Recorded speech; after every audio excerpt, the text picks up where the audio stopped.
Candidature à l'élection présidentielle à venir au Mali. Assimi Goïta n'est ni demandeur ni preneur. Pour plus d'informations sur ce sujet, retrouvez-nous après le générique.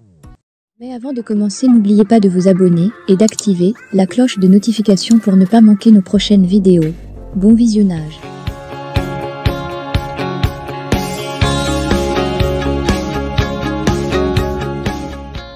Les sourds et les sourds-muets commencent à parler au Mali après les manipulateurs, escrocs, menteurs, fossoyeurs et extravagants. Tous évoquent ou incitent la candidature du président de la transition à la prochaine élection présidentielle à venir dans notre pays. Ils se substituent même à Dieu. Ils sont alimentaires ou opportunistes et font croire qu'ils peuvent faire ou défaire le futur président, mais beaucoup vont déchanter ou seront déçus. Car Assimi n'a jamais évoqué avec qui que ce soit qu'il a l'intention de gravir les marches de Koulouba par vote, après celle des armes. Selon nos investigations, l'actuel président de la transition n'a pas l'ambition de briguer la magistrature suprême. Le fera-t-il en vertu de quoi? S'exclame ce proche d'Assimi, avant que cet affidé n'ajoute. Est-ce parce qu'il a l'arme des stocks?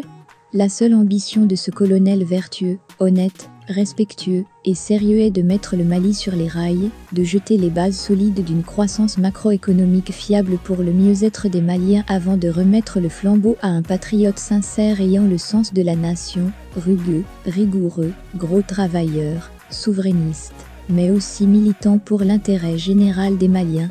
Bien malin celui qui trouvera ce portrait robot. Le Mali est gangrené par une grande corruption qui asphyxie l'économie devenue exsangue, avec un tissu social fissuré, une culture en lambeaux, un passé douloureux et un présent douteux. Les contrats miniers sont mal ficelés, le système éducatif vacillant ou chancelant, une administration où le copinage, la lourdeur et le laisser-aller règnent en maître, cumulés à l'insouciance et à l'inconscience professionnelle. Nous tardons à avoir une armée de développement même, si elle semble équipée, une diplomatie défensive et décadente avec les mises en scène du ministre Abdoulaye Diop. Aujourd'hui, la santé est mal distribuée, les hôpitaux de référence du Point G et de Gabriel Touré sont en grève. Le Mali ressemble à un malade qui a mal partout, qui est en agonie et dont la situation recommande un bilan complet. En d'autres termes, c'est un éléphant qui est apparu avec ses jambes cassées. Avec une telle anatomie, notre tableau est sombre. Assimi et les siens sont dans l'obligation de se mettre à équidistance des partis pour trouver la solution idoine. Il ne s'agira pas d'écarter des gens pour faire plaisir à telle ou telle personne, mais de travailler avec tous les Maliens sans exclusive. C'est un travail équilibriste qu'il faut engager avec les meilleurs cadres, qui accepteront d'aller au charbon pour le bonheur des Maliens. Pas de place à la nullité, mais pour l'engagement patriotique. Il faut écarter les tenants des beaux discours et les harangueurs de foule. Assimi doit savoir que la récréation est terminée et qu'aucune médiocrité n'est admise.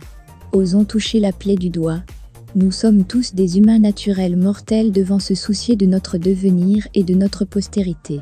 Ce n'est plus la lâcheté et la peur qui nous animent, mais le courage, la bravoure et le travail.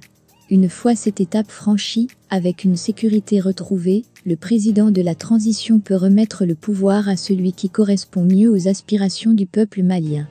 Car si on ne fait pas attention, un narcotrafiquant ou un cancre risque d'être un jour le président du Mali. Il faut éviter une élection, avec le pouvoir de l'argent, mais avec un candidat qui se soucie du Mali et des Maliens, qui connaît leurs problèmes, et qui a comme seul leitmotiv de sortir notre pays de ce bourbier. Et ce, pour notre bien-être commun. Que Dieu nous assiste.